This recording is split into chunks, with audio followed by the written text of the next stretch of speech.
Walking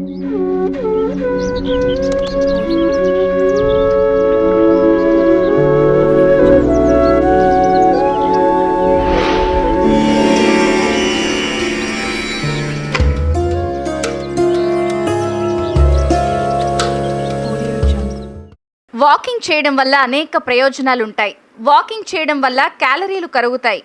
ఒత్తిడి తగ్గించుకోవడంతో పాటు జీవక్రియ పెంచడానికి కూడా, బరువు తగ్గించే ప్రయత్నంలో ఉన్న వాళ్ళకి కూడా ప్రయోజనం.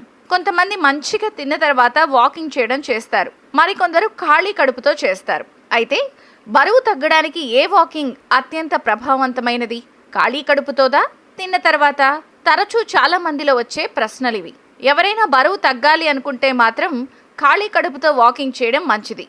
దీన్ని ఫాస్టింగ్ కార్డియో అని అంటారు. ఖాళీ కడుపుతో నడవడం వల్ల వచ్చే ప్రయోజనం ఏంటంటే, నడిచినప్పుడు శరీరం శక్తి కోసం నిల్వ చేసిన కొవ్వును ఉపయోగించాల్సి వస్తుంది. ఇది కొవ్వును కరిగించడానికి, బరువు తగ్గించడానికి దారితీస్తుంది.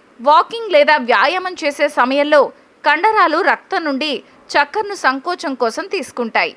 రక్తంలో చక్కెర స్థాయిలు పడిపోయినప్పుడు కండరాలకు ఇంధనంగా కాలేయం గ్లైకోజన్ను గ్లూకోజ్గా విచ్ఛిన్నం చేస్తుంది. నిద్రలో కూడా కాలేయం రక్త ప్రవాహంలోకి గ్లూకోజ్ను విడుదల చేస్తుంది. అందువల్ల ఉదయం శరీరంలో గ్లైకోజన్ నిల్వలు తక్కువగా ఉంటాయి. అందువల్ల ఉపవాసం ఉన్న స్థితిలో వ్యాయామం చేయడం వల్ల శరీరం శక్తి కోసం ఎక్కువ కొవ్వును కరిగిస్తుంది. నాటింగ్హామ్ ట్రెంట్ విశ్వవిద్యాలయ పరిశోధకులైతే ఒక అధ్యయనంలో ఖాళీ కడుపుతో నడక అధిక శాతం కొవ్వుని కాల్చడానికి సహాయపడుతుంది. ఖాళీ కడుపుతో వ్యాయామం చేయడం వల్ల 70% ఎక్కువ కొవ్వు కరిగిపోతుంది.